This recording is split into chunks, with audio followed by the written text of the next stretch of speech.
Do you know how you can recognize a person by his gait? So, I recognized the woman entering the hotel. She moved and carried herself exactly the same as my wife Karen. It was dark and only illuminated by the hotel lights, so it was difficult to see her clearly, but the way she held herself made me think it was her. But it couldn't be her, because she was at home. I talked to her on the phone last night, and she didn't say she was going anywhere. And this hotel was far from our home. I was completely puzzled. The man she was with looked like Darren. He was our boss. He and I both worked at the same driving school. Can't be. Is it true? Something was wrong.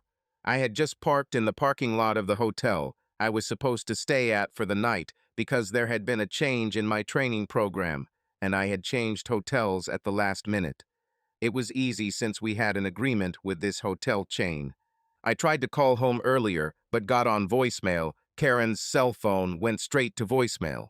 I called the office and tried to reach Darren. Not all messages reached me because the office called me back and the connection was very intermittent. There's not a very good mobile signal here on Salisbury Plain, but I didn't worry and just kept going. I stopped the car, ran to the hotel door, and looked inside. It was my wife and my boss. To make matters worse, they had small suitcases, and he held her by the waist in a much more familiar manner than would be the case in a work setting. Damn, what's going on? They looked like they were having an affair.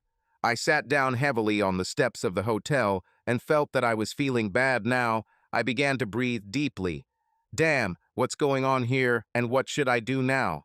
In fact, it cleared up a lot of doubts that I had for the past few months. Now everything has become clear. Changes in the program, changes in schedules, changes in my work. I needed time to think about everything. I returned and parked the car properly. Vehicles with L plates must be parked responsibly. I sneaked back and made sure no one was at the reception, then walked up to the counter and checked in. I've stayed here several times. Kelly, the assistant manager, was at the front desk, and we got along well. I helped her a couple of months ago. We chatted a bit about the weather and stuff, then I asked who the couple that just stopped by was. They seemed familiar to me. She said it was Mr. and Mrs. Smith. She tilted her head slightly as she said the last name, Smith, which meant she didn't believe in their real names. I hope they don't make any noise, she said. Oh no, she answered. You are in room 214 and they are in 236 at the end of the corridor. How often do they stop here? I asked. Is there anything strange? Kelly asked. Maybe. It looks like my boss, but it's clearly not his wife. I just want to clear things up before I say anything. Don't worry, I won't say it was my wife, and I won't mention the hotel. Kelly did a few things on the computer and said, I shouldn't say this, but they were here 3 months ago for some big symposium. They had separate rooms back then. They've been back here twice more since then. I tracked them down because he uses the same credit card. I had to check the last 4 digits. It's a corporate card. I needed some time to think about it, so I went into a bar and bought a pint of beer, which I don't usually do as I'll have to drive in the morning. I took it to my room. I had to think about how we even got to this point. I think it's worth giving a little background. The company I work for is based in Salisbury, and we have a contract to train young Army recruits to drive cars, buses, and trucks. Until 5 months ago, I was working in my area around Salisbury, covering the garrison towns of Tidworth, Bulford, and Larkhill, north of Salisbury. Other guys were covering other areas around Salisbury Plain. Cyril looked towards Lynham to the north. Graham worked in the Warminster area. It was a great job meeting young people and watching them grow up in the military system, just as I did.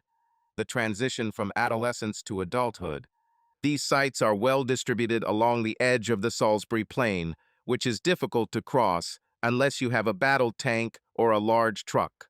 5 months ago, Cyril retired, and a couple of months ago, Graham fell down the stairs and was out of action for several months, leaving a hole in the northern part of the training area.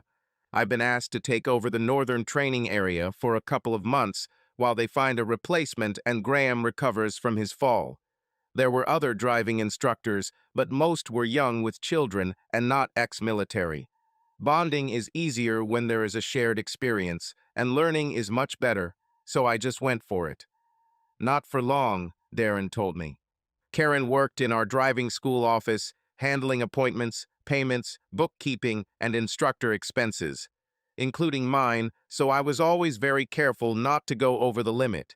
It's not very convenient when your wife is forced to reprimand you about spending too much. Every month, when I checked our account balance to see how much she had spent, I always felt a sense of irony. Darren wasn't a handsome sex guru, he was a little average and a little overweight.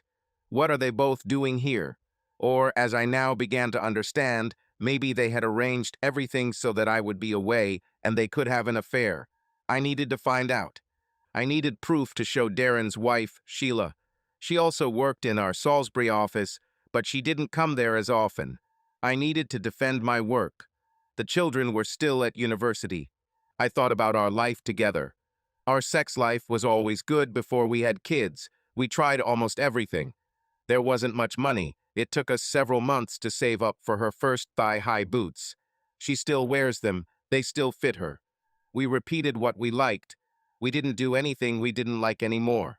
When the kids arrived, things changed a bit, as you might expect. But things got better when they went to college, well, except for the last few months when I was doing the northern section. I was away 3 days a week and was absolutely exhausted when I got home on Friday. So why is she here with Darren? I came up with a plan. This was not the final plan. Everything depended on their reactions. It was more of a set of recommendations for dealing with cheaters. I went down for dinner, although I wasn't particularly hungry. I arrived early and spoke to the head waiter. I asked him what table Mr. and Mrs. Smith would sit at because I might embarrass myself sooner, and I didn't want to sit in plain sight. I've been to this restaurant more than once and got along well with the staff. Often the head waiter would ask me to choose a place to sit, and he would point to where Mr. and Mrs. Smith would sit. I chose a table from which I could watch them, but hoped that I would not be noticed. There are good things to be said about aspidistras. The head waiter told me they would be there at 7, so I prepared my laptop to make it look like I was working. They arrived. Darren put his arm around her waist, which made me quite nervous. They sat down. I waited until they ordered and called the head waiter. I asked him to bring a bottle of Moselle wine to my account. I knew it was on the wine list, and I knew it was one of her favorites. I asked him not to say who it was from. I raised my head through the bushes and watched as the wine was brought. This caused some confusion, especially when the head waiter refused to say who it was from. They just sat and chatted for a while, but there was a lot of hand-touching, smiling and laughing between them, mostly from Darren. This was definitely not a business meeting. They wouldn't let me through. The dress she wore was stunning. I've never seen one, certainly not the one she wore for me. Karen continued to look at the bottle of wine and look around. I realized that something was bothering her. Fine. The time was approaching when I usually called her around 19:30-45. I went out into the hotel lobby and called her on her cell phone. I saw her from there. I noticed her take her phone out of her bag, and she seemed to say, "I need to pick up the phone, it's John." She answered and walked into the hall where there was no background music. I plugged in my headphones and turned on the video recording. I could talk to her and write down at the same time what wonderful inventions these phones are.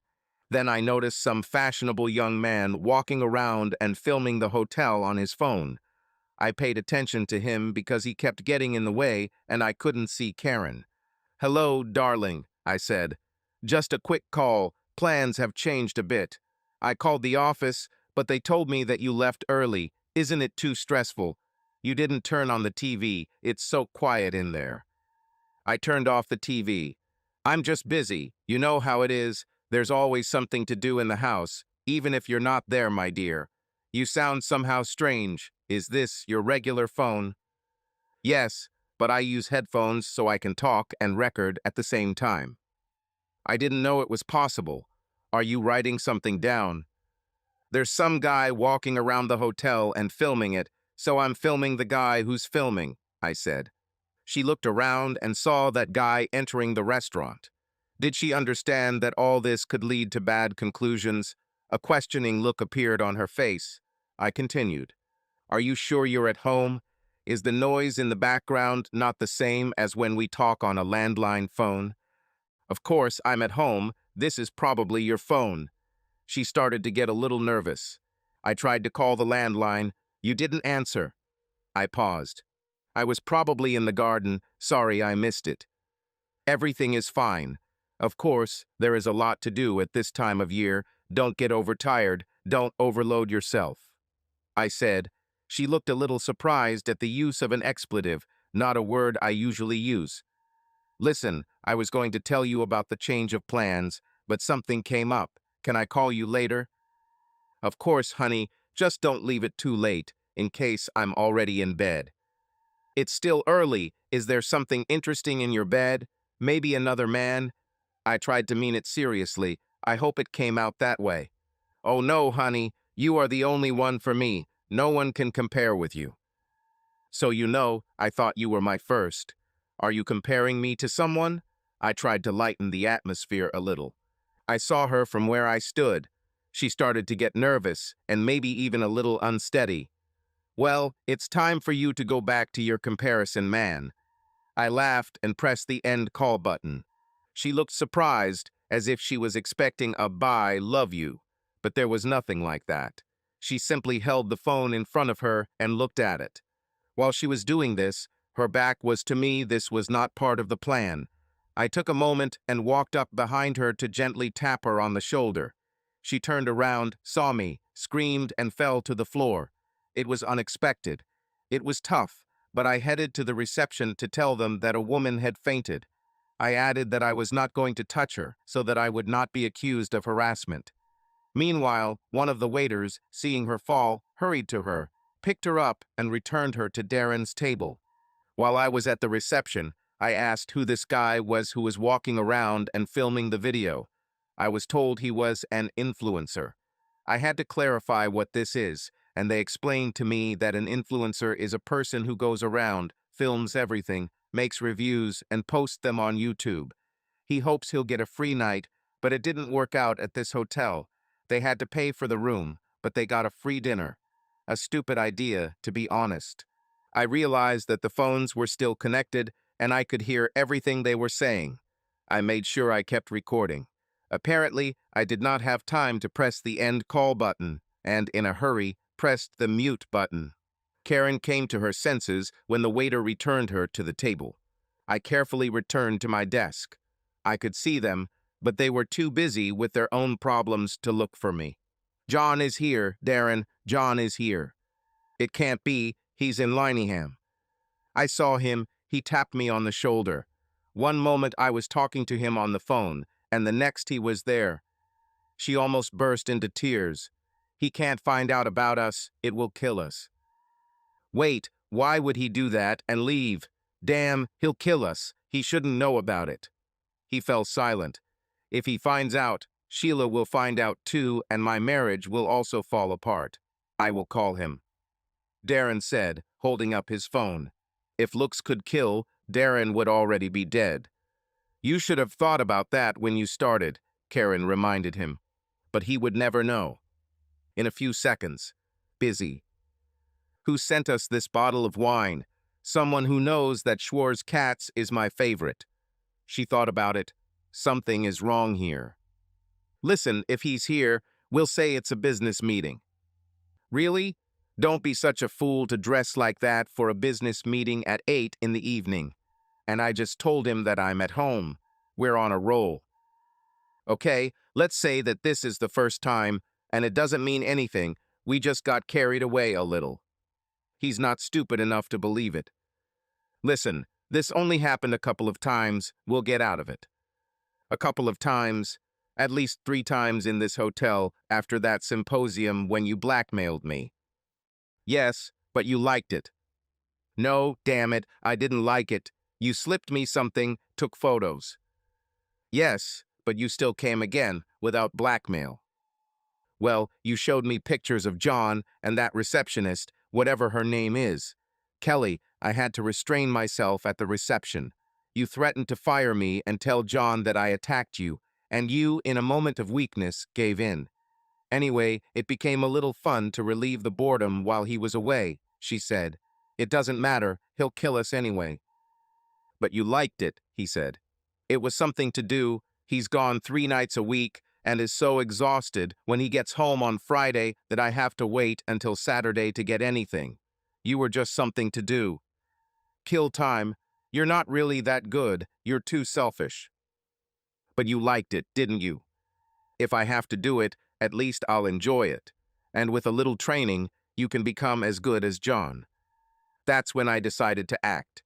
Since we were often alone with the young women training with us to back up the DVR footage, all of the instructors had pens that served as audio recorders. I turned mine on, stood up, and walked towards their table. Heard Darren say, "I'll call him again." I hung up, but my phone continued to record. He must have pressed redial because when I was halfway to their table, my phone rang loudly and everyone looked at me, including Darren and Karen. She came to her senses for a couple of seconds and Darren simply said, "Crap." I sat down opposite them. Everyone in the restaurant noticed me. I waited a couple of seconds until Karen finally came to her senses and said, "Killing you would be too easy. It would be much more painful." "John, it's not what it seems," Darren said. "So what the hell is this?" "This is a celebration of the new contract we just received." I looked at Karen. She was looking at Darren with a look as if she was saying, "Damn it, what are you talking about?" "Okay, if you say so, I'll believe you, although, by the way, I don't. What the hell are you doing here, so far from Salisbury, with an office woman of easy virtue, and not with your wife?" This caused a serious displeased look from Karen. I looked straight at her and said, "Don't you dare say anything." Then he looked at Darren again and said, "So what kind of contract is this? Enlighten me, this is more crap, so that I stay away from the house so that you can sleep with my wife." His face turned pale. Karen sat there, looking very depressed. No matter how hard I tried, I couldn't stay calm. All the anger that had been building up in me over the past few hours came out. I said loudly, "You arrange for me to go away 3 nights a week and work myself to death, so you can move in and sleep with my wife while I'm gone. You orchestrated all of this to get my wife." I raised my voice even louder. "You sneaky, dirty bastard, wait until Sheila finds out everything." At this moment, I saw Mater D rushing towards our table.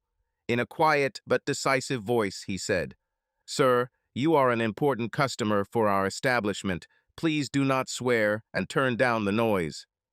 I looked at him and said, "Sorry, Paul, you're right, but I think some of your customers are enjoying the show." When I looked at Mater D, I noticed that this influencer was filming everything that was happening. I turned to the influencer and said, "You can call it man confronts wife and lover in a hotel. No, better, make it man confronts wife and lover in a restaurant. Let's leave the hotel aside. I think they will appreciate it." He turned to Mater D again and said, "I'll take what they have and put it on his account. The company pays for everything. It's not out of his pocket, by the way. Take it for yourself at our expense." I seemed to have regained my appetite. The Aberdeen Angus steak was fantastic. I bought it myself sometimes. It cost almost double our daily food allowance. Karen opened her mouth to say something, probably about expenses. I just stared at her like Paddington, and she shut up. I took my phone and took a photo of Darren and Karen together. I had taken many such pictures before, but this one was part of the threat. Karen raised her hand like a nervous schoolgirl, asking if she could tell her something. I nodded. She looked at Darren and said, "You told me that John asked you for a mission in the north. Isn't that so? Is it true?" Looking at me, she added, "Did you ask for this yourself?" "Come on, why would I be scared to leave our bed to sleep in several other people's beds all year?" I turned my phone around and showed them the photo I had just taken of them sitting quite close to each other in the hotel restaurant. "Well, tell me the truth, or this photo is being sent to Sheila right now, and then we'll sort out your marriage." Karen said, What about the photo of you walking into the room with that receptionist, Kelly, at 10:45 p.m.? Why would she walk into the room at that hour if it wasn't something racy? Show me these photographs. I had already seen how sophisticated he was trying to get into my wife's bed, and I began to feel a little forgiveness towards her, but only a little. She looked at Darren. Give me the phone and unlock it, or John will send the photos to Sheila. He did as she said. She scrolled through a few photos and turned the phone towards me. I took the phone back and swiped the screen to check a couple more pictures. I understood what he did. I gave her the phone and said, "If you look here, he's photographing the painting, but with a different time to make it look like it was 10:45. Look at the window in the background. There's no light at night at 10:45. She replied, "Maybe these are parking lights." If these were lights, the shadows would be on the ceiling, not the floor. Crap. That's all Darren said. I called a passing waiter and asked him to bring me a leaflet advertising the hotel. It became very quiet at our table until he returned. I opened the flyer and showed a photo of Kelly showing me the entrance to the room. It was a photograph for an advertising campaign, and I was asked to help. "Oh, damn," Darren said again. "They asked to take some pictures because I looked normal, not like a model. Kelly was just showing me the room. In fact, it wasn't my room, and it wasn't a bedroom at all, but an office. You're in trouble." Karen's face took on a thoughtful expression, and she moved away from Darren. I saw how thoughts began to swirl in her head. She said loudly, "So let's figure it out. You sent my husband away, told me that he asked for it himself, when this was not the case.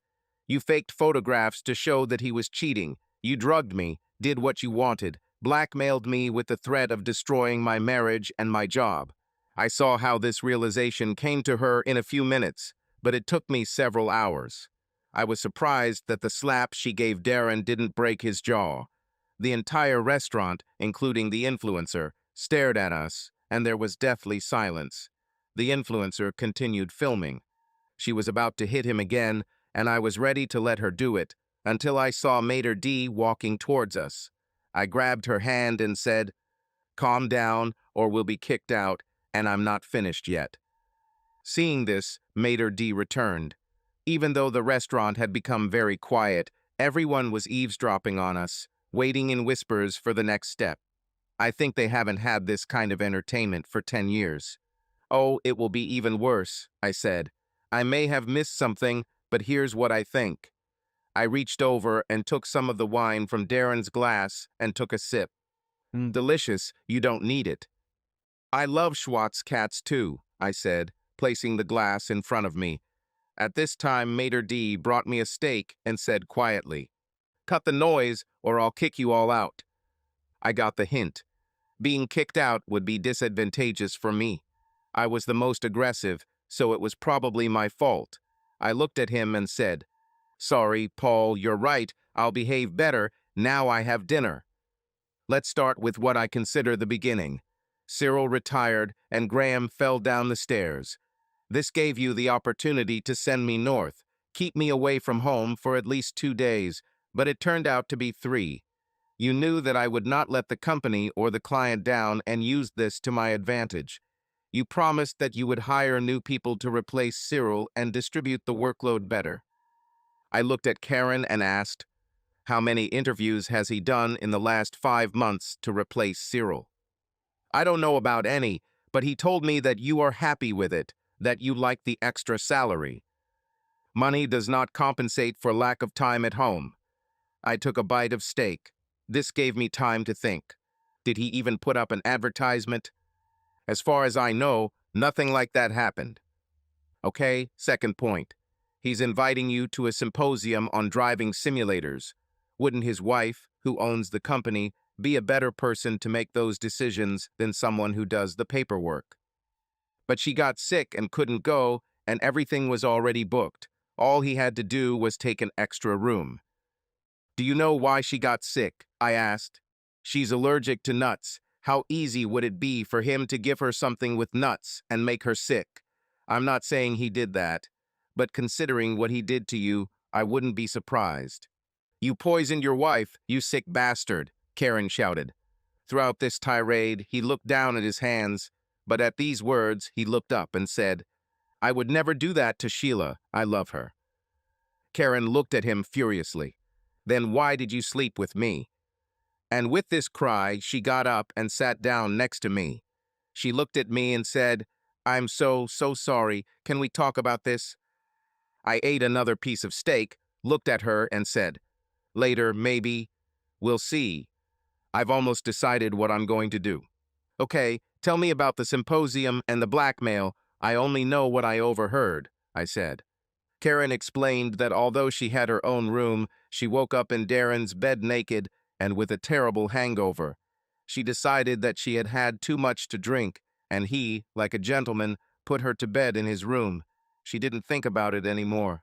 The following Monday, he invited her to lunch for coffee, where he showed her photographs of her doing bad things to him.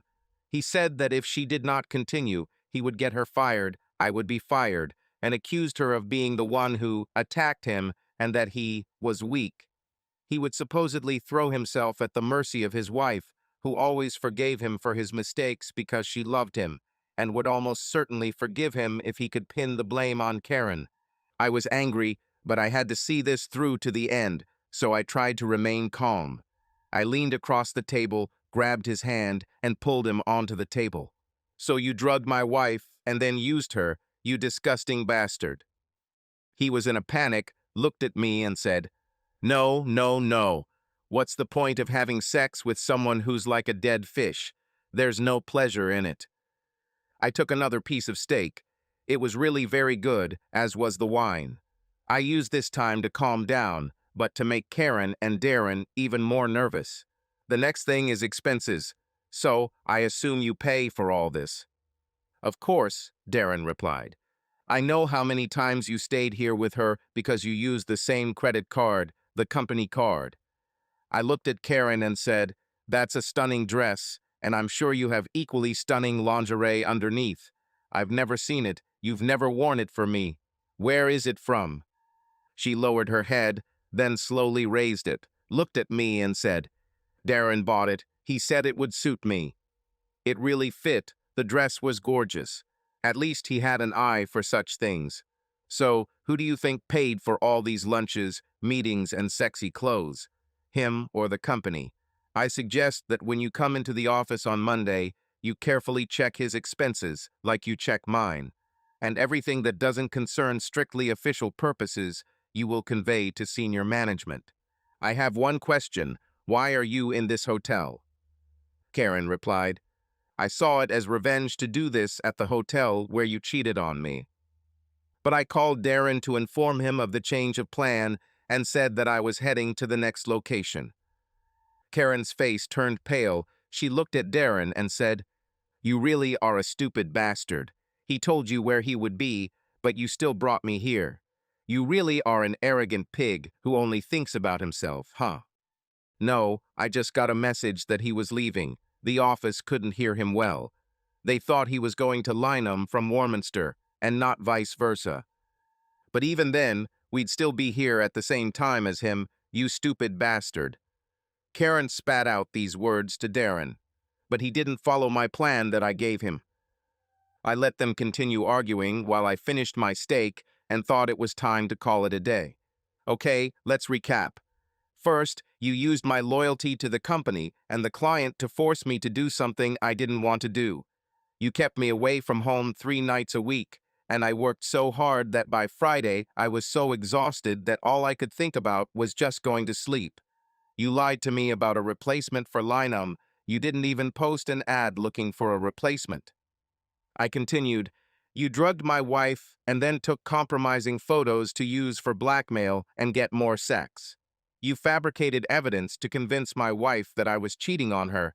You used company funds to pay for your nightly outings and gifts for her. I think this is already an abuse of official funds. I wonder what your boss will say to this, Sheila. Did you do all this to sleep with my wife? Yes. He nodded his head. Karen looked at me with furrowed brows. You said it was Sheila's company. A minute ago, you said senior management. What do you mean by senior management? I thought Darren was the boss. It's his company. He's senior management. I shook my head. No, this is Sheila's company. She owns it. Her father founded the company, and he left on the condition that this stupid idiot here does not receive any share of the company. He is the director, but this is not his company. But she never comes to the office. We only see her 5 or 6 times a year. Well, even though he's an evil, cheating, sleeping around bastard, he seems to know how to run a company and does a good job. She doesn't need to come, but I'm sure she'll be interested when she finds out that he's using company money to sleep with employees. I've never seen Karen's face turn so red with anger. She extended her hand to me and said, "Give me the key to your room. Don't argue. Just give it." I'd rarely seen her so angry, and I wasn't about to argue. I gave her the key. If necessary, I will book another room later. She ran out of the restaurant like a whirlwind. I took a steak knife and started playing with it, telling Darren, "Now this is what you do, or I will tell Sheila what you and she were doing. Tomorrow morning you will call Sheila and tell her that I am sick, and since you are nearby, you will take over my training. I will take the day off to try to save your marriage. When you return home tomorrow evening, you will tell Sheila that you have forgotten how much you like to teach and that you want to do it more often. To this end, you will take my schedule for once every 2 weeks. Training. Yes, I know that this will lead to problems with the continuity of training, but they will deal with it. You will then explain to Sheila that I will do your job while you do mine. So you will have a succession plan, and if something happens to you or Sheila, for example, you want to go on a long vacation or get into a serious accident, you will have someone who can replace you and run the business for a short time. I continued, "Can you do this?" I think yes, that makes sense. But how can I trust you? How can I be sure that you won't tell Sheila? You can't. You'll have to trust me. Do you think she'll let me and Karen stay if we both lose our jobs, and most likely Karen? We both love our jobs, and I don't want to start looking for a new job right now. I poured myself more wine, this 30 pounds wine, the whole bottle costing more than my entire day's expenses. I just looked at him. Well, he smiled a little and said, "Yes, I think I can do it. It actually makes sense. She might believe it." I didn't like that little smile. It will soon disappear. Just because we like our jobs doesn't mean we won't tell your wife. Even if we have to lose our jobs.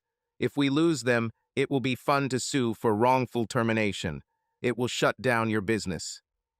Next, you will write a letter to Sheila explaining everything you did to get into bed with Karen, including spending company funds. Then, to cover my ass, I will add a couple of lines about why I didn't tell her about you.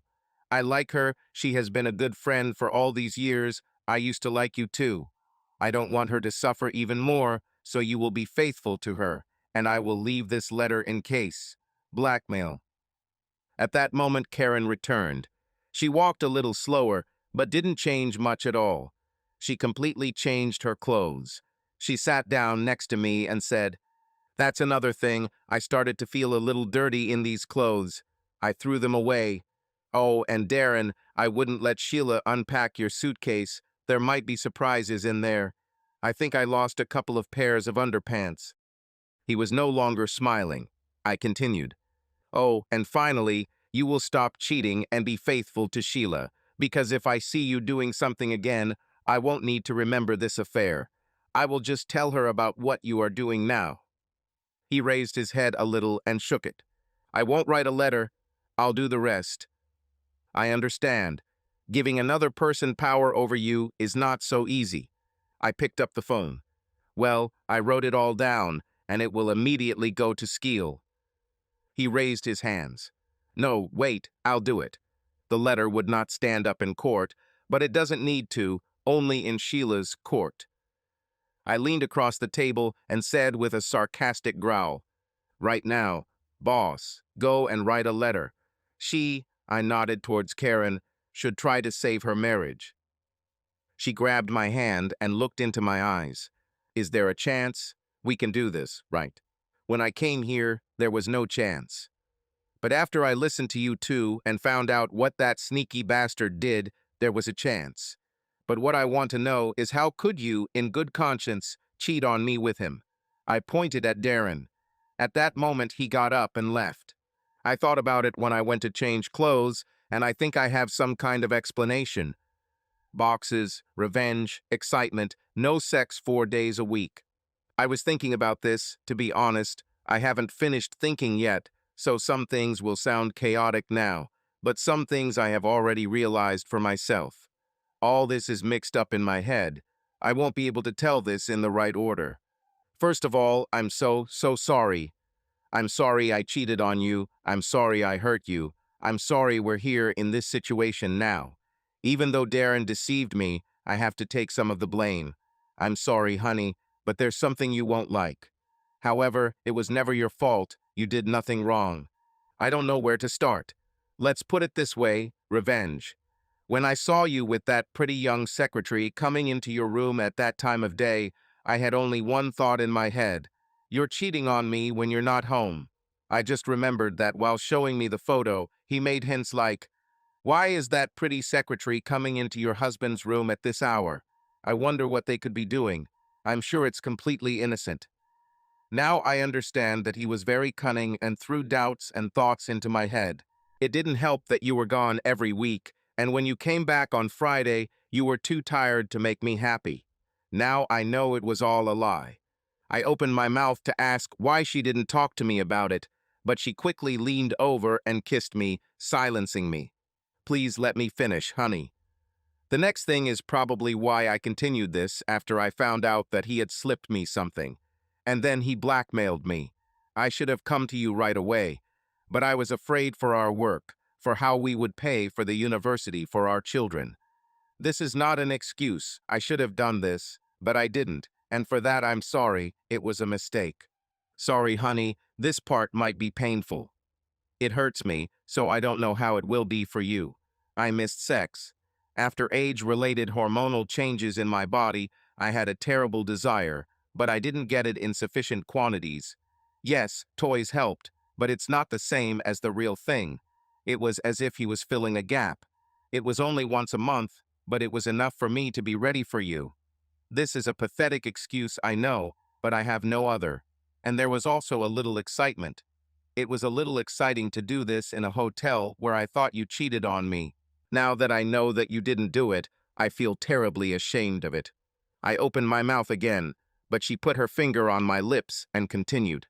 I don't need your pity. With my gullibility and stupidity, I brought all this upon myself. Gifts and presents meant nothing. I never used the things we had with him or the things he gave me with you. She lowered her gaze. I've never done anything with him that I wouldn't do with you. In fact, we only had regular sex. And to be honest, he's not very good. She fell silent and took a sip of wine. While I was thinking about this, I found the answer to the question of how I could do this. I'll have to explain later. I admit I sometimes felt lonely. It's nice to be around someone you know, and the fact that they were your friend probably makes it even worse. I cheated on you with a friend. Oh yes, dinners with him were not bad. He's a good conversationalist. His jokes aren't that bad.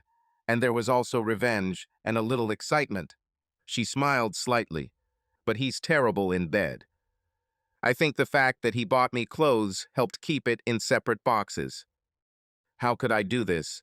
This may need to be discussed with a psychologist, but I think I put everything in little boxes. One box is my work. Oh yeah, by the way, nothing happened there. The big box is my life with you, and a very small one my betrayal with him. I think in my mind I separated them. When I was with him, I didn't see the other two boxes, so they didn't matter. When I was with you, the box with the work was slightly open, but his box was tightly closed.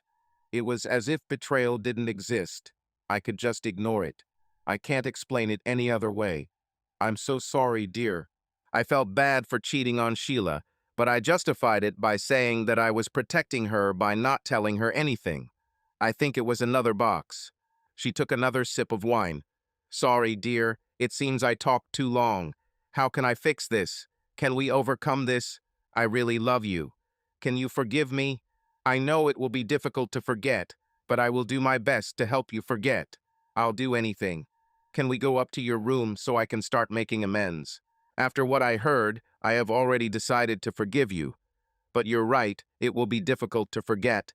Yes, we can go up to my room, but there's no way in hell I'm going to stick with being second to him. It will be for sleeping only, and I will let you know when I'm ready. She smiled slightly again. Oh, honey, we got here so late because of your phone call that there was no time left for anything. The last time he was with me was over a month ago. The last person I made love to was you. It may not matter, but even then, although it was not necessary, I made him wear a condom. And no kisses on the lips, only on the cheek. I thought to myself that I could have done better at some things. I should have stood up to him when he forced me to come to the north of the plain. I should have asked how the recruitment was going. However, she was right. It was her fault, but mostly his. I told her that I had agreed with Darren not to tell Sheila, and that from now on I will be home every other week until we find a replacement, and also that I'll be in the office with her this week and we might have to catch up. This should have cheered her up a little. I stood up and extended my hand to her. Okay, let's start with you starting to make amends. 3 weeks later, Karen and I came into the office a little late because we were having a bit of fun. All our colleagues were crowded around someone's laptop. Some were shocked and some were laughing. There was dead silence when we entered and many looked confused. Okay, what's so funny, and why is there silence now and such embarrassed faces? I asked. Come on, lay it out. John, one of the most experienced members of the team, said. We found something on YouTube that, looks like you and Darren got into a fight at the restaurant. This looks serious. This is one of 4 videos, and we're only halfway through the first. It's probably better not to watch the rest. At this moment, Karen spoke. We can't tell you what to do. I'll be ashamed because I screwed up, and you'll only find out what happened and why Darren is here every other week.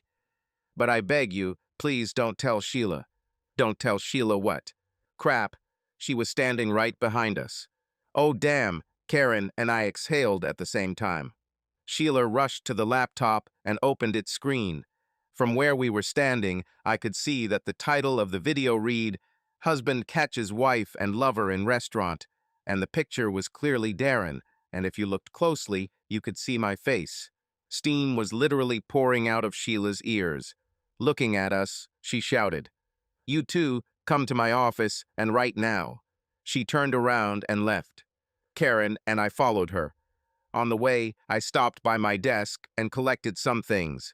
I expected this at some point, but not this soon. I promised I wouldn't tell Sheila, but I wonder who sent John the link to this video. Sheila was angry, very angry. So you too, what the hell is going on?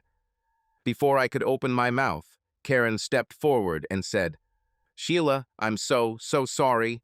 I screwed up. She looked down and continued, I slept with Darren. Sheila sank into a chair. Again, and you. I never thought you were a risk. Looking at me, she added, John, you knew about it. I thought we were friends. Why didn't you tell me? Now it was my turn to step forward. Sheila, I'm so sorry. Karen was deceived. Unfortunately, Darren learned that Karen was experiencing hormonal changes in her body and her desire had increased. He tricked her into believing I was cheating on her after forcing me to spend 3 nights a week at work so that I would be too tired to do anything on Fridays. He drugged her, took compromising photographs, and then blackmailed her. These photos were taken at that driving simulator convention that you were unable to attend due to illness. Much of the anger seemed to have left Sheila, and I took a moment to sit down and place Darren's letter, the flash drive, and my recorder pen on the table. Karen sat down too. Sheila, it's because you're our friend that we didn't know what to do. Should I tell you the truth and ruin your marriage or hide it so you don't find out? You looked happily married. I made Darren write down everything he did to get Karen to cheat on me. He signed it. Karen and I explained why we didn't tell you. Karen wanted to tell me, but I didn't. I know how much it hurts, and I didn't want to put you through that. We didn't know he had done this before. We thought it was an isolated incident. I threatened Darren that if he cheated on you again, I would tell him. Here are audio and video recordings of the same conversation that you saw on YouTube. I assume it was you who forced him to return to teaching. Yes, I wanted to spend more time at home so that Karen and I would have time to sort out our relationship. Now that I know the whole story, I've mostly forgiven Karen. Karen gave me a dirty look, clearly upset by the mostly comment. Sheila said, "You better leave, I need to think about everything." We left. Half an hour later, Karen took the coffee and went to Sheila. She knocked softly on the door, but when she received no answer, she carefully opened it and looked inside. Quickly entering the office, she disappeared through the door. Unpleasant thoughts began to flash through my head, and I hurried to the office. Walking in, I saw Karen hugging Sheila, who was sobbing loudly. Karen waved for me to come over, and the three of us hugged. After a couple of minutes, Sheila seemed to pull herself together, pulled away from us, and said, "Thank you, I needed this." Looking at both of us, she added, "I just finished reading and listening to what you left me. Now I need to think even more, so get out of here." I squeezed her hand and said, "We're so sorry, Sheila." Then we left. Already at the door, Sheila said, "Thanks for the coffee, Karen. I appreciate it. I'll probably need another one in 20 minutes. It sounded like forgiveness, or at least a gesture of reconciliation for what she had done. The office was very quiet for the rest of the day. Suddenly, the door swung open and Darren quickly walked towards my desk. I immediately understood what was about to happen. I stood up with both hands raised and said, "It wasn't me who told her. Blame Mr. Influencer and YouTube." He turned and headed straight into Sheila's office, not knocking but closing the door behind him. If it was possible, the office became even quieter. 10 seconds later, there was a slap in the face. "You are a deceiver and a liar. With one of our employees, our friends, you humiliated me. You're fired." Sheila's voice was full of rage. "You can't fire me for this. No, I'm firing you for wasting company funds. But I love you. It was just fun. It didn't mean anything." Sheila screamed even louder. "What? You are risking our marriage and your job for fun and even the marriage of our friends.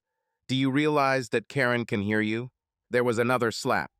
"And this is for Karen because she is too good a person to do this to you." She clearly didn't know that Karen had already done the same thing, although perhaps not as strongly. The screams stopped, but it is obvious that the conversation continued, and one-sidedly. If Sheila had just fired Darren, then we were now 3 instructors short, which created a big challenge. About half an hour later, Sheila followed Darren out of the office, pointed to Cyril's old desk and said, "Sit there and shut up." Looking around, she loudly declared, "Okay, you all know what happened. There will be changes. First, Darren was laid off, but we couldn't afford to lose any more instructors, so I brought him back as a basic instructor. If he doesn't like it, he can leave. But he knows that if he leaves the company, he will leave our house. John will take over all of Darren's responsibilities, except for his director duties, and this may also change later. I'm not sure if this is the right solution, but it'll do for now. Karen, every day Darren will bring you a memory card from his tracker and video recorder. I'd appreciate it if you do random checks to make sure it's where it's supposed to be. If you have any doubts, let me know immediately. And please cancel all hotel contracts. He will return home every day. John, you know the area, set up a schedule so he doesn't get overworked. Karen, you don't need to check his expenses. I removed them. He will pay for everything out of his own pocket until he recovers the stolen funds.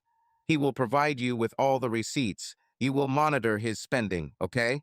Now Darren looked depressed, completely humiliated, and under his wife's thumb.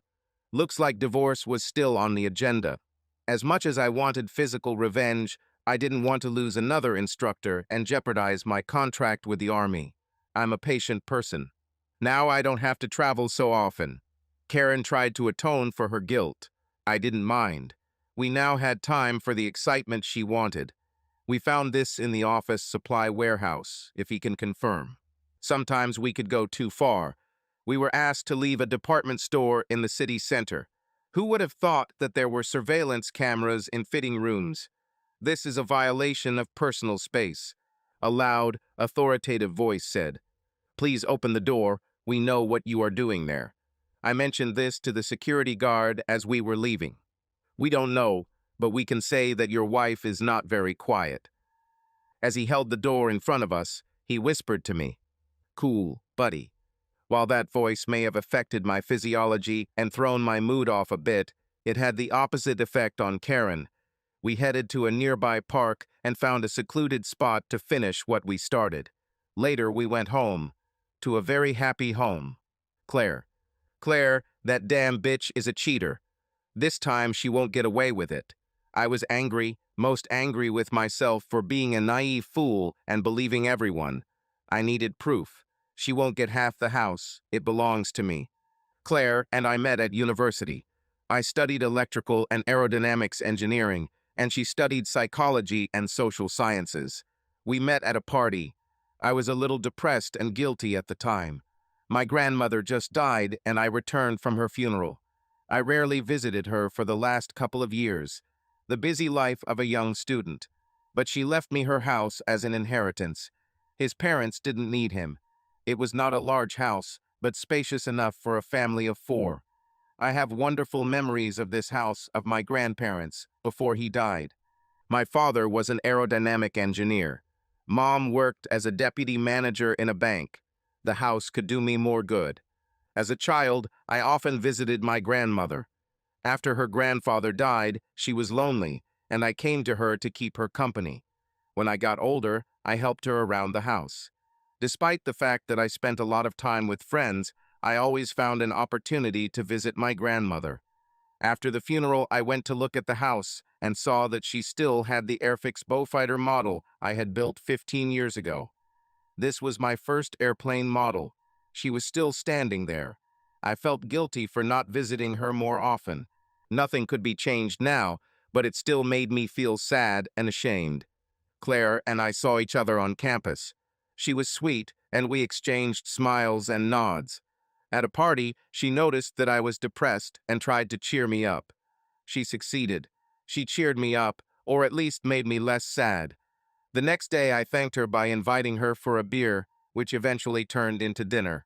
Okay, it was just fish and chips. 6 weeks later, we were in bed. It was good. We were both at university, and I already had some experience, as did she, but we didn't talk about it. One morning, I woke up and saw her leaning on her elbow and looking at me. She smiled, kissed me on the cheek, and, getting out of bed, said, "I'll put the kettle on." She put on one of my shirts that was at the end of the bed. Was it love in her eyes? I was starting to have feelings for her. There was no time to delay here. You should have asked directly. I went downstairs, hungry after our overnight adventures. I made a bacon sandwich for her and a bacon and egg sandwich for myself. She was sitting at the table opposite me.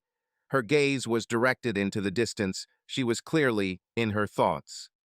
I extended my hand to her. She looked at me and smiled.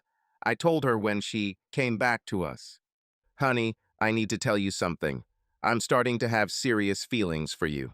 She jumped up, walked around the table, and sat on my lap.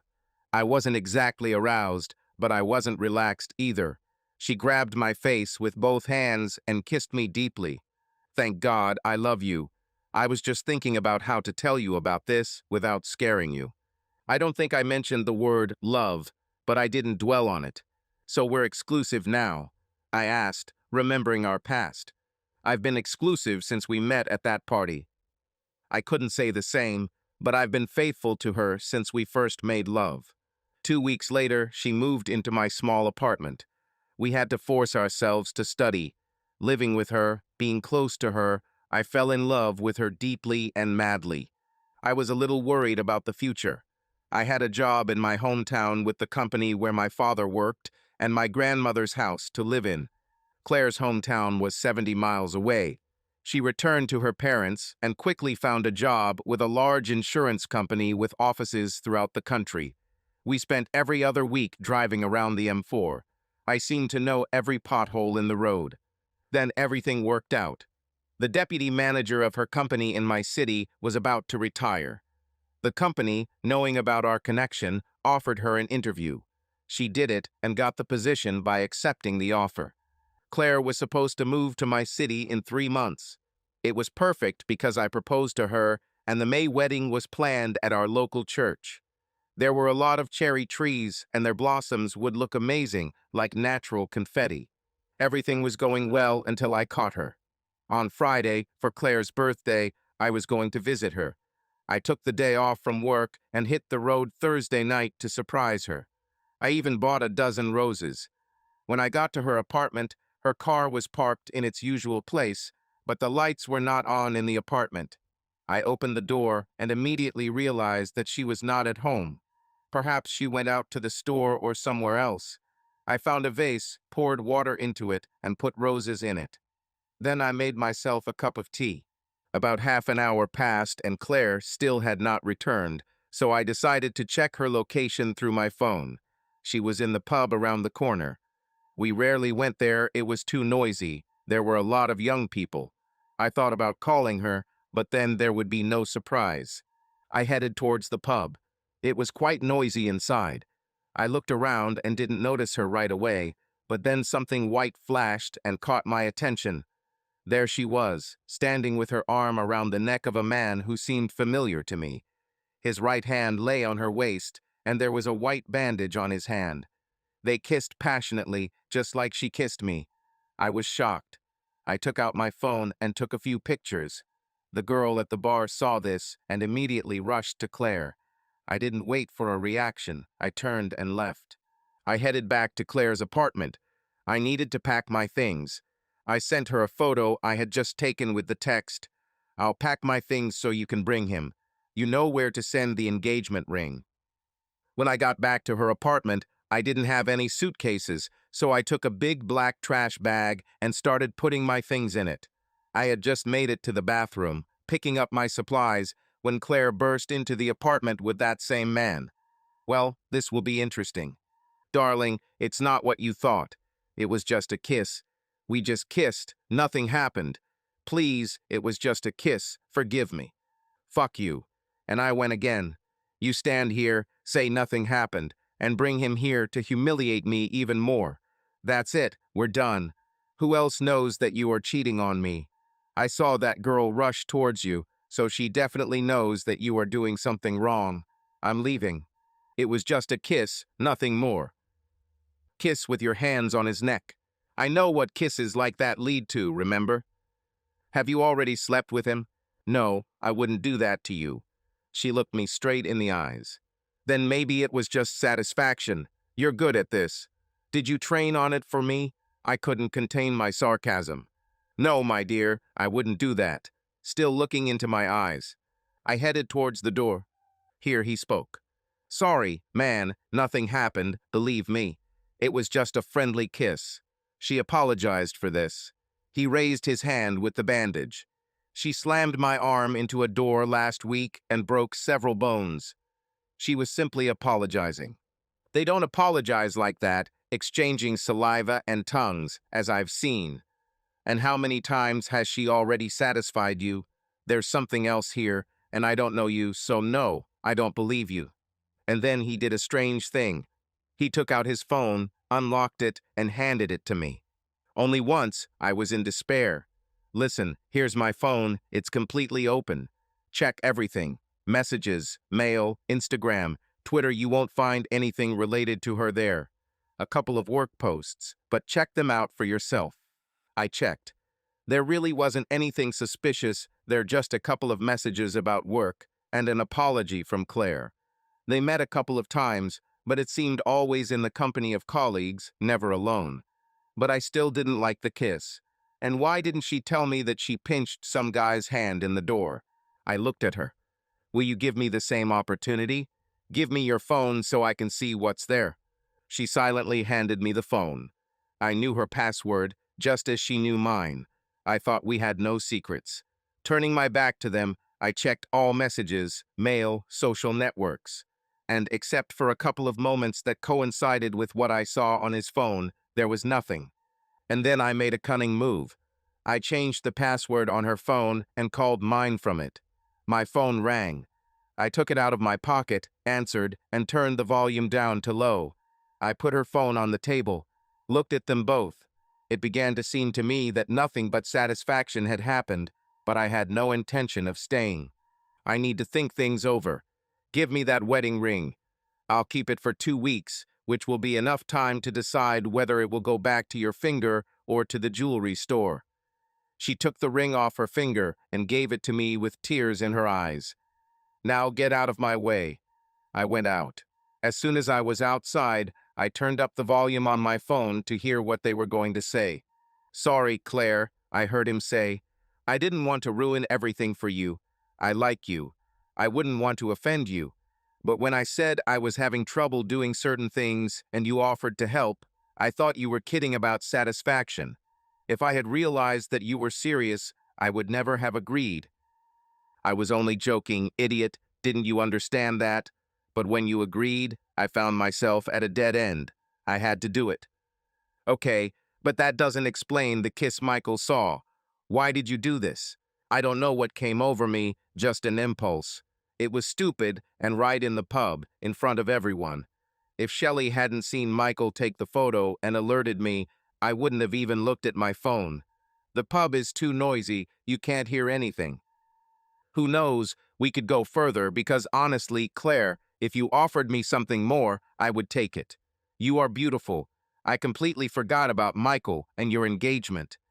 He paused for a moment, but then said quietly, "Hey, if Michael gets out of the game, maybe we could, you know." She exploded. "No, get lost, get out of here, you and your damn hand. I ruined my marriage, and it didn't even come to that. You ruined my life, and now you're offering to replace Michael. What impudence of you. There's nothing wrong with your hand at all. I think you're just faking it. So get out. I need to find a way to get my man back. I need to apologize to him. And I don't want to hear a word about it at work, otherwise the second hand will also fall under the door." That's all. I heard the door slam and then saw him leave. Then all I heard was Claire crying. I passed out. So nothing happened, but it seemed to me that it could have happened later. The main problem was that I still loved her very much. Could I forgive her? Would this kiss lead to something more? He hinted that he did, although Claire blew him off. I didn't know what to do. Perhaps I should have consulted someone. Mom and Dad are good at this. I didn't notice I was driving home until I was halfway there. I pulled into the highway parking lot and called my mom and dad to tell them what happened. I said the wedding is canceled. We had not yet paid a lot of money. There were several months left before the wedding. They asked to come over for tea the next day to discuss everything, but advised that they also tell Claire's parents. They were good people. These things are not communicated over text, so I called them. They lived too far away to visit them as I was already halfway home. They were shocked. They didn't believe me until I sent them a photo. Her father asked me to think before doing something stupid. I said I was canceling the wedding while I was thinking about it. I told him that seeing her in the arms of another man broke my heart and forgiveness would not come soon. Her mother said she would call Claire and give her a good scolding. I warned them that she might have problems with her phone. We're done here. I returned home and went to bed. I slept surprisingly well, probably because I was completely exhausted physically and emotionally. The next day, I went to my mom and dad for tea. We discussed a lot, but did not come to a final conclusion. Dad and I drank too much, so I had to stay the night in my old room. In the morning, Mom prepared breakfast. Everything was very familiar and comforting. At lunchtime, my dad and I went out for drinks, and my mom cooked the usual Sunday lunch. It was comfortable, but I still didn't make a decision. I still canceled the wedding. The memory of her hugging his neck made the decision easier. I threw myself into work and decided to do some housework the following weekend. Claire usually came to see me this weekend. There were small things that I put off due to constant travel, and now I have taken care of them. On Saturday at noon, the doorbell rang. I opened it and saw Claire's parents standing in the doorway, followed by Claire. I invited them in, but before Claire could enter, I slammed the door in her face. I waited a few seconds and opened it again. She stood there crying. I just wanted to let her know that it won't be easy. Her parents told me how much she was sorry, that it was a mistake, and it shouldn't have happened. Claire spoke up. "I'm sorry, Michael, I'm sorry, I really am. I shouldn't have done this, it was a mistake. I told my mom and dad everything, how stupid I was. Can I fix everything? Do you call the kiss a mistake, or the fact that you gave him pleasure with your hand?" Her mother's face fell, which means she didn't tell her about it. I looked at her father, he wasn't shocked, he knew. I went to the kitchen to give them some time to talk. I heard Claire's mother's voice, she was clearly unhappy. I prepared coffee for them and tea for myself. I knew they preferred coffee. I even had a jar of their favorite. We talked a little, but came to nothing. I told her how much it hurt me to see her with her hands on another man's neck, and the fact that she was intimate with another man. I wasn't sure if I could survive this. Then Claire did something unexpected. She knelt down in front of me. "Sorry, dear, I was stupid. I will never make such a mistake again. I will think about the consequences of every action I take. Please forgive me." I looked down at her beautiful face. I really loved her. I'm not saying anything would have happened, but from what I heard on the phone, she had no intention of having sex with this man. She realized her mistakes, so I was probably going to forgive her, but the wedding wasn't back on the plan just yet. I had a few more questions. "So, who knows that you had this affair?" "Only Mom and Dad, Dean, and one or two other girls from the office who were there and saw everything. Nobody talked about it, and I told Dean that if he ever mentioned anything or came near me, I would break his other damn arm." This earned a disapproving "ah" from her mother. "So it turns out that half the office knows that you betrayed me." "No, only a couple of people know about this, and that's all." I said I would never do anything like that again. They promised that they would not spread the news because I made a mistake. Plus, I'm moving to an office here in a month, so I'll be away from them. "So you're still moving here?" "Yes, I will have to, even if you don't accept me. This post still needs to be filled, but I want to be here with you." Now I decided to have a little fun. "How can I be sure there won't be some new joke that goes too far?" She looked at me with surprise, as if trying to understand how much I knew. Then her father, who had been mostly silent until then, intervened, listening carefully. "Listen, son, my only advice. You won't know if you can trust her until you try. But the decision is yours. I'm not going to tell you what to do because you'll have to live with it. But I hope you can forgive her and take her back." Then Claire extended her hand to me. I staggered back. "Is this the same hand? When was the last time you used it?" She burst into tears. Her father looked at me and said, "That was a little cruel, man. But I understand where you get it from." Claire pulled herself together, stood up, looked at me and said, "It only happened once. I never saw him outside of work again." She quickly went into the kitchen. I followed her, and her mom and dad followed me. She turned the cold water on full blast, leaned over, opened the cabinet under the sink, and pulled out a bottle of bleach.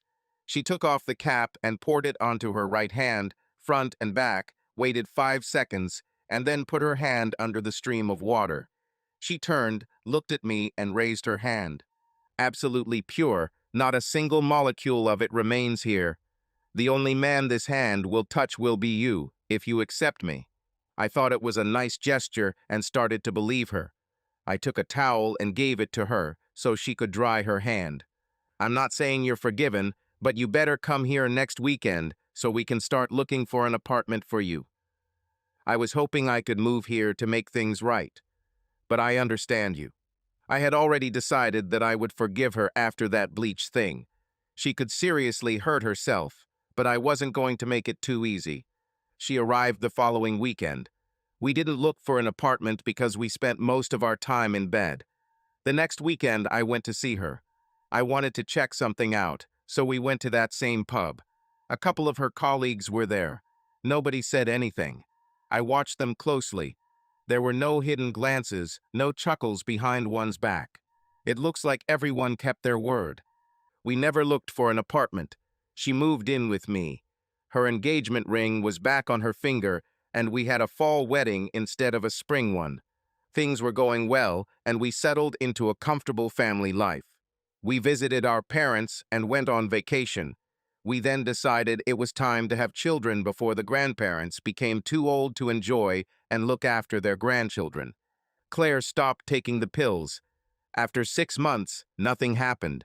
We went to the clinic, took tests, everything was fine. The doctors warned us that sometimes it can take time, stress, work, and everything else.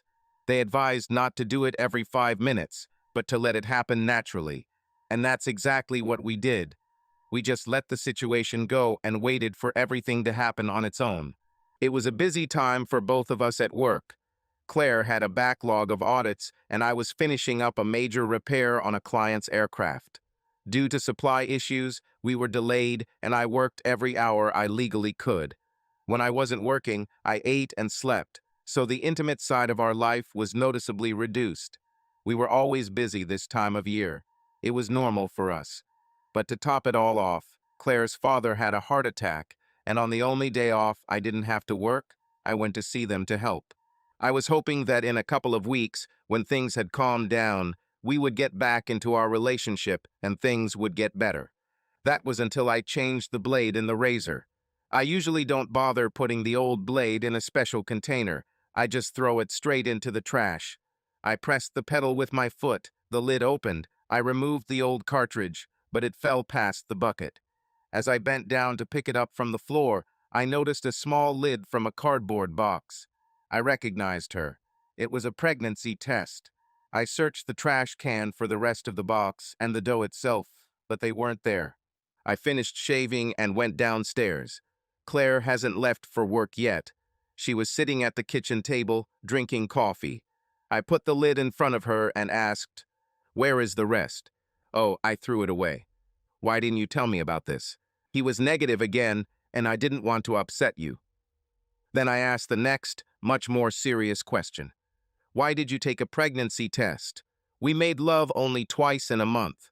Why would you be pregnant?" She was confused and coughed. Then she stood up abruptly and said, "I'm late for work," and ran out the door, although she was not late at all. Now I started to worry. Is it really a repeat of Dean's story and things have moved on? I began to remember, were there any changes in her clothes, manners, attitude, anything? But nothing like that came to mind. We were both so busy that we barely had time to think, and with Claire's father being unwell, I visited them often, helping when I could. I couldn't remember anything suspicious, but now I decided to take a closer look. That evening, Claire returned home apologetic. She said that I embarrassed her and that she didn't think about my perception. She explained that she took the test, hoping that the last time was successful, but the result was again disappointing, and she did not want to upset me.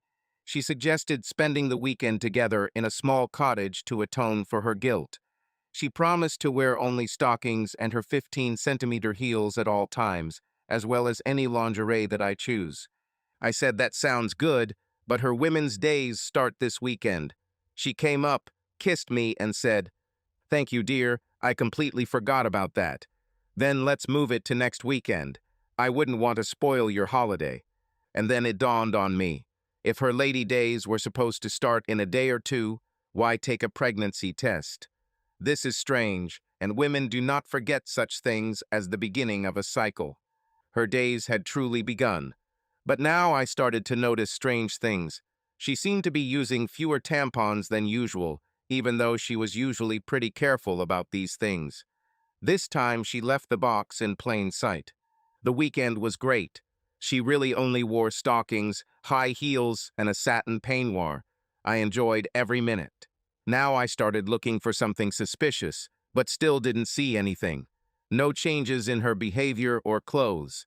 Maybe we started making love more often after her cycle, but that could have been because of our conversation about not spending enough time together. There were no evenings with friends, no delays at work, but I still remained on guard. We returned to normal life, but I continued to monitor what was happening. Once a month, colleagues from her office gathered at the pub for happy hour. It was usually short-lived, a couple of pints at the nearest Weatherspoons. My end of the day usually coincided with the time when she wanted to go home after a couple of drinks, so I would pick her up. But that Friday, I was free earlier than usual. I tried to call her, but her phone went to voicemail. The pub was probably too noisy. When I got there, I saw her colleagues at the table. But Claire wasn't there, and neither was her boss, Jeremy. I asked the girls where Claire was, and they told me she was in the toilet. I also asked about Jeremy. He usually came to these meetings. The girls said that he smokes outside. Sarah, one of the colleagues, immediately grabbed her phone and started texting. After some time, Claire returned, but not from the toilet, but from the street. Soon after, Jeremy entered through the main entrance.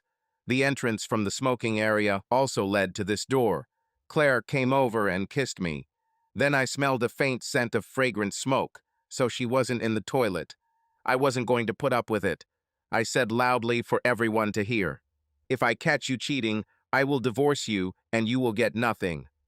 Looking at Jeremy, I added, and the person who sleeps with her will regret that he was born. After that, I turned and headed towards the exit. Claire grabbed me before I could take a step. I turned around. This will be interesting. Don't you dare disgrace me in front of my colleagues, she said. Then don't force your friends to lie to me. They said you were in the restroom and you were outside in the vaping area with Dean. I could smell it, and I'm sure the pregnancy test was taken to make sure he didn't set you up. So you deserve whatever shame comes your way. I looked at them sitting at the table. They realized that they had been caught in a lie. Sarah stared into her glass. I left. Claire caught up with me, this time next to me. She took my hand. I'm sorry, dear. Nothing is happening. Please trust me. I don't think she noticed that I said Dean's name, not Jeremy. Damn, that was a waste of a snarky reminder. As we left the pub, I told her, I trusted you and forgave you once. It won't happen a second time. We drove home in the cold, and she spent the entire weekend trying to make amends. I monitored her phone, nothing suspicious. If she was with Jeremy, they were extremely discreet. I looked at her company's website. It described what was expected of employees, and yes, the company had a ban on office romances, especially between managers and subordinates. And what's strange is that the ban applied even to those who knew about the novel. This was new to me, but then again, I don't read things like this often. Now I was more careful. But if they had something, they were now warned and knew that I was checking on them. I had to play more carefully. However, I never found anything suspicious. I started digging for information about him. He was married and had 2 children. His wife was a little rustic and overweight. I've never met her. I'm sure she has a wonderful character. Maybe I should meet her. And then they announced a course that would last 3 days in Telford, where her company is headquartered. I asked who was going. Just her and one of the girls, Kelly. So, not Jeremy? I asked. No, he took it last year. I didn't believe her, but even after searching online and asking careful questions, there was nothing to indicate that he was going with her. She was supposed to leave on Sunday afternoon. She said Kelly would pick her up. Kelly pulled up to the door in her car. Sometimes I started putting my phone in my chest pocket with the camera facing out. This was one of those cases. I turned on the video recording. I carried Claire's suitcase out. I asked Kelly if I could put it in the trunk. She looked a little embarrassed, but opened it anyway. There were no other suitcases in the trunk, nor in the back seat. I opened the door for Claire. When she sat down, I sat down and told her, if you deceive me, I will find out and destroy you and him. So be careful. Kelly gave it all away. She was embarrassed, looked down at her knees, and her face turned red. I looked at Kelly and said, you're not bringing a lot of clothes, are you? I forgot to put them in. We'll go to my house now to pick them up. But she couldn't look me in the eye. All evening, I prepared for the worst. I had previously called their head office and found out which hotel they had booked. I said I wanted to send my wife flowers to surprise her on her anniversary. I was told the name of the hotel. Claire said she didn't know which hotel they would stay at because Kelly would be driving. This again seemed strange. On Monday, I drove by her office unnoticed and Kelly's car was in the parking lot. Kelly was sitting at her desk, not in Telford. The phone camera came in handy again. It wasn't the best photo, but it was clear that it was her. I didn't let them see me. I've already taken 3 days off, packed my bags, and visited a lawyer. I called Jeremy's wife, Heather, just to confirm that he wasn't here. I pretended I was calling from their company and couldn't reach him in the office.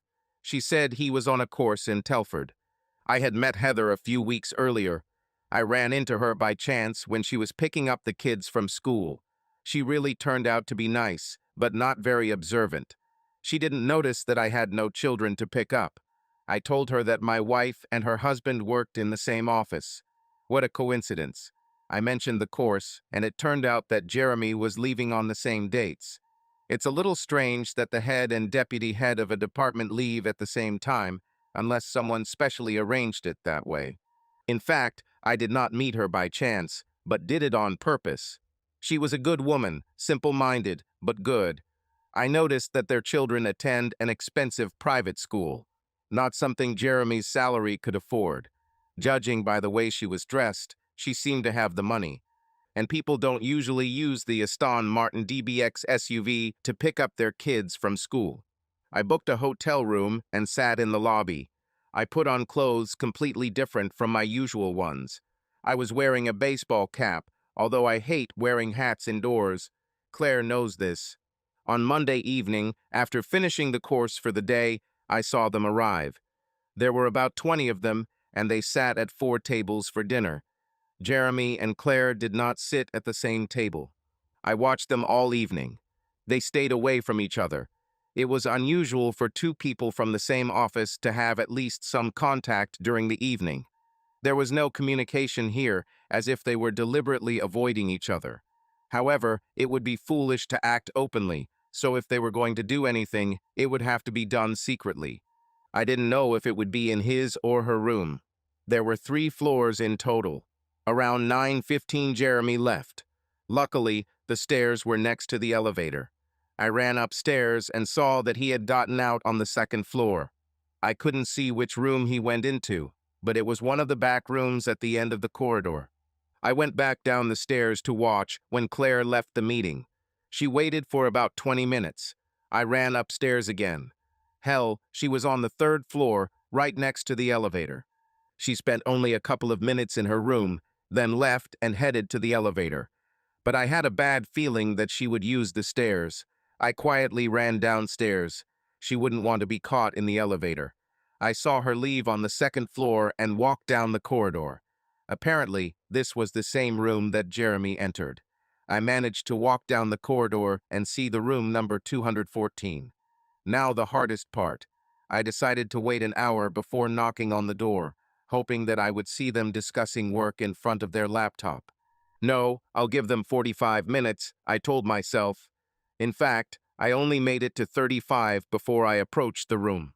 I turned on the video recording on my phone and placed it in my shirt's breast pocket with the lens facing outward. I made sure that the camera was not covered with fabric. I slid the prepared envelope under the door, knocked, and loudly said, "Room service." Something like, "We didn't order anything," was heard. A few minutes later I heard, "Damn it," when he saw pictures of him kissing and groping my wife. Of course, I had no evidence it was fake Photoshop. The photo showed Jeremy's face superimposed on Dean's face kissing Claire. The work was of poor quality, but that was not required. There was also an unfilled divorce application for Claire. The door swung open and Jeremy, wrapped in a towel, saw his mistress's husband. I was filled with anger. I hit him. I walked past him to my wife. She was still in bed, pulling the sheets over herself. I handed her an envelope with a signed divorce application and said, "Don't even come home. I changed the locks. All your things are with your parents. They are unhappy with you." They didn't really know, but they would soon find out, and they would still be unhappy. I turned around and left. Returning to my room, I packed my things. I looked in the mirror. There's already a decent amount of bruising on my left eye. Great, that's even better. I went down to the reception through the bar. There I noticed a man who arrived with the rest of the course participants. He looked like someone from management. I asked, "Do you know Jeremy?" "Yes, I know. Why are you asking?" "Well, Jeremy and Claire might be a little late tomorrow if they show up at all." Looks like they had a bit of a confrontation. He looked into my eyes. "What, between Jeremy and Claire?" "No, between Jeremy and Claire's husband. This is me, by the way," he said. "I don't believe it. They couldn't be that stupid." I took out my phone and showed him a video of Jeremy opening the door in a towel while Claire was lying in his bed. The video also showed the room number. He muttered something under his breath, then took out a business card. "Can you send a copy of this video to this address? And leave your phone number. I will contact you tomorrow morning. This is pretty serious." He gave me another business card, and I wrote my number on the back. Behind him, the bar became very quiet. I'm sure the course tomorrow morning will be very interesting. I went to the reception to check out. It was a strange feeling leaving the hotel at 10:30 p.m. The receptionist asked if everything was okay. I replied, "No, I just caught my wife in bed with her boss, and he hit me." With these words, I deliberately looked at the surveillance camera. I got into the car and drove home without stopping. I was angry at himself, at her, and at Jeremy. I tried to pull over to the side of the road to get some sleep, but I couldn't sleep, so I kept driving. I haven't changed the locks yet, but I've made arrangements with a locksmith. Send him a message to get me on the schedule ASAP. When I got home, it was starting to get light. I had already packed her things into black plastic bags. I did this as carefully as possible, hoping that I could unpack them and return them to their place before she returned. I put the bags of her things in the trunk of my car. I tracked Claire's phone. She was somewhere halfway along the M5. Given the traffic, she still had a couple of hours to go home. I wondered where Jeremy was now, but quickly dismissed the thought. I didn't care. I wanted to take her things to my parents, but it wouldn't be fair to them. Her father was still recovering from a heart attack, and I didn't want to give him another one. I drove to Claire's office with the intention of leaving my things at the entrance. But there were cleaners there, so I left them on the floor in front of her desk. This will provide something to talk about when employees come to work. When I got home, I didn't expect the locksmith to show up until a day or two later. I entered the house, inserted the key into the lock, and turned it so that Claire could not insert her key. It was locked from the outside. I somehow slept for a few hours because I was completely exhausted. I was awakened by a bang on the door and screams. It seemed to be Claire. I went downstairs and looked out the window. It really was her, and she looked terrible. She saw me. "Please, dear, it was a mistake. It happened once. He promised me a promotion. He's leaving soon and will recommend me to take his place. I did this for us." It was such nonsense that I could smell her lies even through the door. It was also a bunch of lies. "Nonsense," I shouted back to her.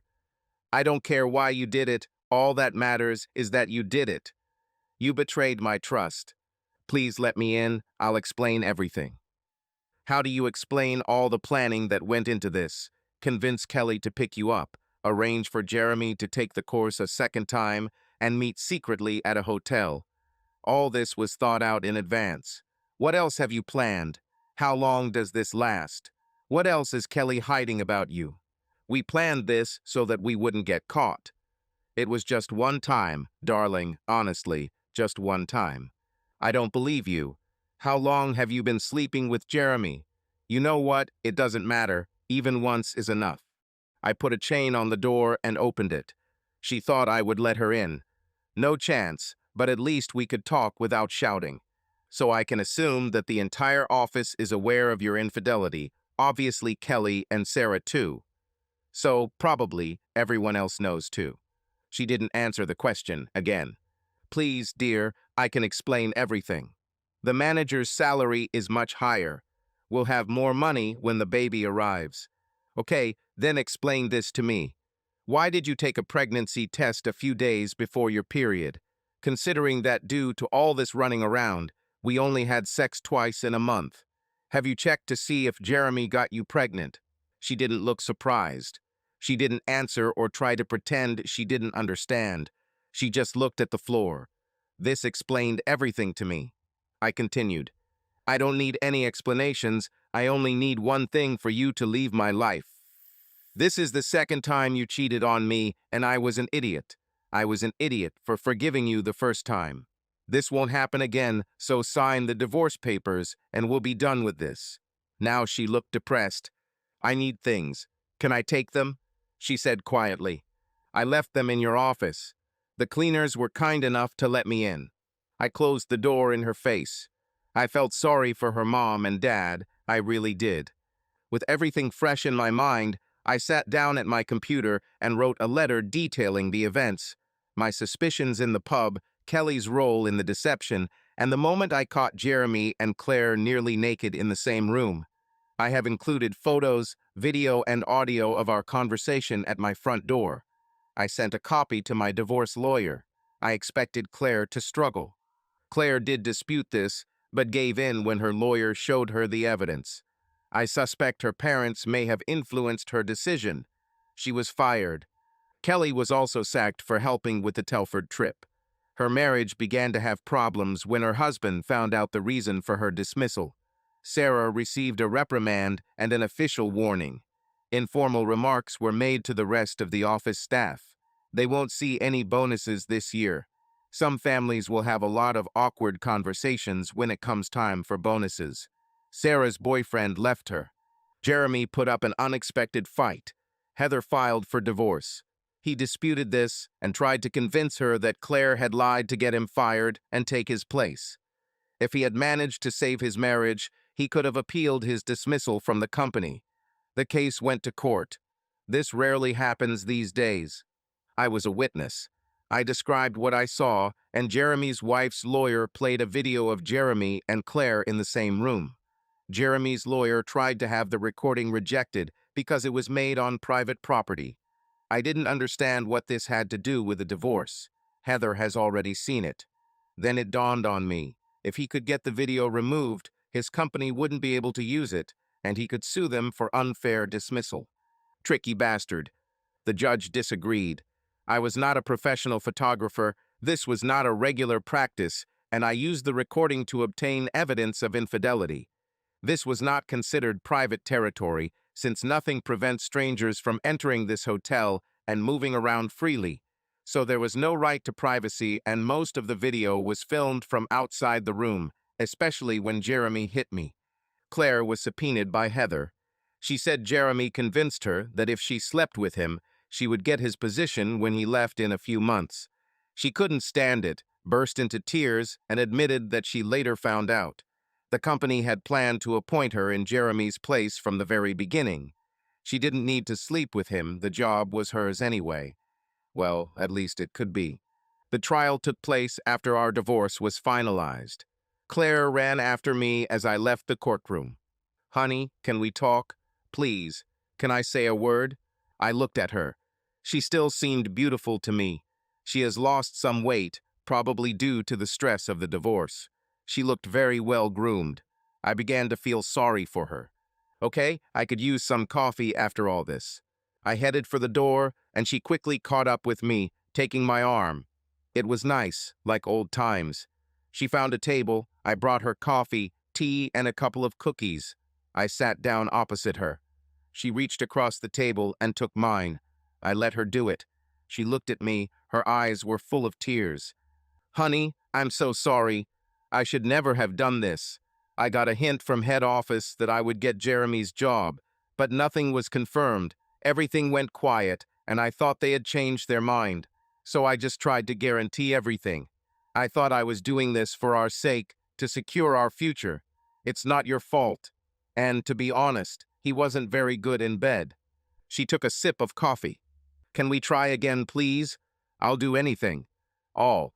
You can even date another woman. I'm ready to do anything to get you back. I'm so sorry. I really love you. Please give me a chance to make things right. Tears were streaming down her face, and she was squeezing my hand so hard it hurt. That is, let me clarify. You sold yourself for a job that was already yours. You slept with him at work, and he probably made more than me. You didn't use protection, so you could have gotten pregnant from him, which shows how much you respect me and respect our marriage. Just like you did to Dean. You thought only about yourself and probably forgot about me altogether. You enlisted your colleagues to help you plan this trip to Telford with your lover, who, as it turns out, wasn't very good in bed. And who knows what else they were covering for you. And let's not forget that Kelly lost her job because of your antics. As far as I understand, her marriage is also unstable. I think her husband only stays with her for the sake of the children. And last I heard, Sarah's boyfriend left her. That is, you ruined not only our lives, but also pulled other people along with you. I took a sip of tea. It was disgusting. Should I give you a second chance? I haven't forgotten your antics with Dean. So should I give you a third chance? What the hell? With that, I stood up, grabbed a Belgian chocolate cookie, and walked out the door. I heard sobs. I didn't look back. I no longer had anything but contempt for this woman. A couple of months later, I saw Claire's parents in the supermarket. Her father looked much better. They told me that Claire had moved to the South Coast. She was offered a job there. They didn't say what she does or where exactly. I think they realized that I didn't care. We said goodbye. Her mother turned to me goodbye and said, she lost her pregnancy due to stress. She never saw him again, you know. She paused. She really loves you. I wanted to snort. Yeah, that's why she fondled Dean and slept with her boss. But I didn't want to hurt these two even more. They already had enough problems. I just wondered whose child was mine or Jeremy's. They say Heather's brothers visited Jeremy. He had a little difficulty walking for several months. I don't care. I just continued to live my life as best I could. Subscribe to our channel so that your love doesn't cheat on you, and go ahead and listen to the next story, because this story is nothing compared to the next one. If you're under 18, don't even think. Click to the next one. Click to the next one. Click to the next one. Click to the next one. Click to the